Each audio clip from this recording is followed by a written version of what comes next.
Hello my dear students, welcome back to my channel. আজ আমি বীরাঙ্গনা কাব্য থেকে আরও একটি নোট নিয়ে উপস্থিত হয়েছি। তো আজকের প্রশ্নটি হচ্ছে, অর্জুনের প্রতি দ্রৌপদীর পত্রে দ্রৌপদীর যে অভিমান প্রকাশিত হয়েছে তা আলোচনা করো। আর এই পত্রের মাধ্যমে আমরা দেখতে পাই যে দ্রৌপদীর অভিমানটাই অধিকতর বেশি প্রাধান্য পেয়েছে। তো আমি এই নোটটি তোমাদের সামনে উপস্থাপন করলেই তোমরা বুঝতে পারবে যে দ্রৌপদীর অভিমান কতখানি ছিল এই পত্রের মাধ্যমে।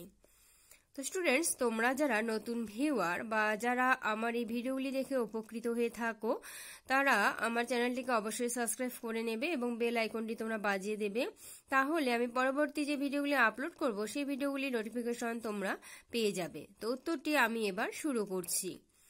পঞ্চ স্বামী স্ত্রী হয়েও দ্রৌপদী ছিলেন তৃতীয় পাণ্ডব অর্জুনের প্রতি বিশেষভাবে অনুরাগবতী।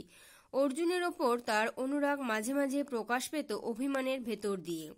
আর তার এই অভিমান কতখানি দুর্বার ছিল তা দেখা যায় এই পত্রিকাটির সম্বোধনে। পাণ্ডবেরা এখন বনবাসী, দ্রৌপদীরও দিন কাটে অরণ্যে। রাজপুরী থেকে দূরে পুণ্যবতী ঋষি পত্নীদের সঙ্গে অর্জুন এখন এই অরণ্যে নেই, গেছেন সুরপুরে অস্ত্র শিক্ষার্থে। সুতরাং তার জীবন এখন আলাদা। স্বর্গবাসীদের সঙ্গে তার নিত্য ওঠা বসা। দ্রৌপদীর কথা কি তার আর মনে আছে? এই পত্রিকার সূচনায় দ্রৌপদী তাই অর্জুনকে ত্রিদিশালয় বাসী বলে সম্বোধন করলেন। পরে অভিমানী সুরে জানালেন তার বিরহকাতর হৃদয়ের যন্ত্রণার কথা। ওগো স্বর্গের বাসিন্দা, আমাদের এই পাপ সংসারের কথা আর কি তোমার এখন মনে আছে? তা কেনই বা মনে থাকবে? স্বর্গে তোমার তো কিছু আর অভাব নেই। দেবসভা মাঝে দেবতাদের সঙ্গে অর্জুনের এখন অবস্থিতি। এখানে রয়েছে সুরবালাদের সোহাগ। দেব নর্তকীরা সর্বদা ঘিরে রয়েছেন। ঘৃতাচি, রম্ভা, মিশ্রকেশী, চারুনেত্রা ও সুলোচনার মতো চিরযৌবনা সুন্দরীরা তাকে এখন আনন্দ অবিরাম দিচ্ছেন। কেউ নাচছে, কেউ গাইছে, কেউ বাজাচ্ছে বীণা, কেউ যোগান দিচ্ছে ফুল, আবার কেউ বা অধর মধু যোগায় বিরলে।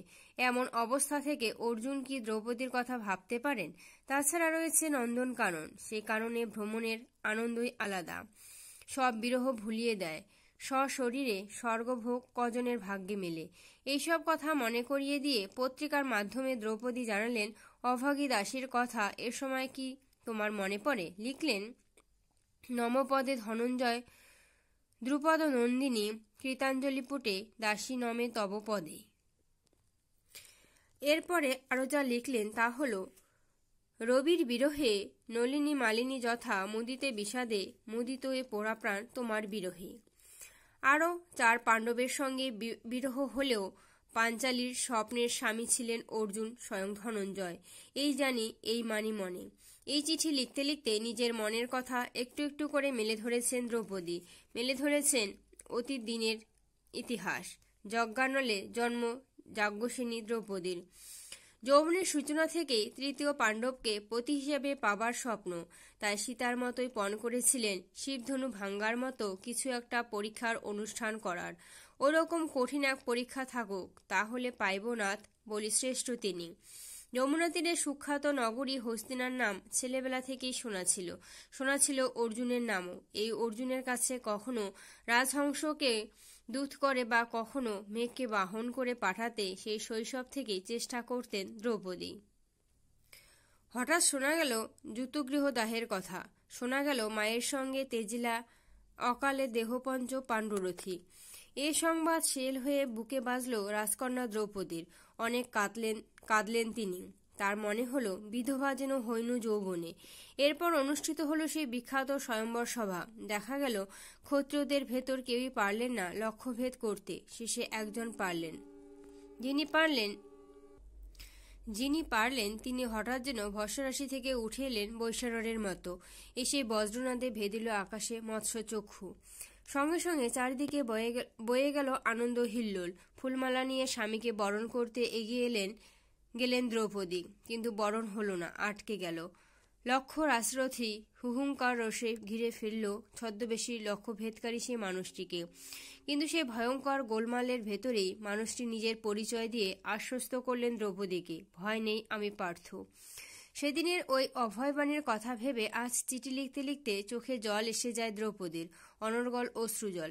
ভালোবাসার স্মৃতি এইভাবেই মানুষকে দুর্বল করে, ব্যথিত করে। এরপরে আবার লেখনী ধরলেন দ্রৌপদী। স্বর্গবাসী অর্জুনকে লিখলেন, কবিশ্বর তুমি গাথি মধুমাখা গাথা পাঠাও দাসীরে।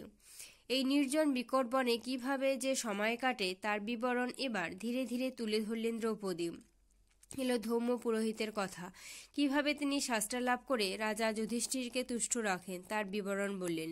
মধ্যম পাণ্ডব মৃগয়া নিয়ে ব্যস্ত, অনুজ দুজন বড় ভাইয়ের সেবা করেন, গৃহকর্ম করেন, ওইভাবেই তার সময় কাটান। গৃহকর্ম নিয়ে থাকেন দ্রৌপদীও, কিন্তু অর্জুনের স্মৃতি তাকে মাঝে মাঝে উতলা করে তোলে, মন কেমন করে।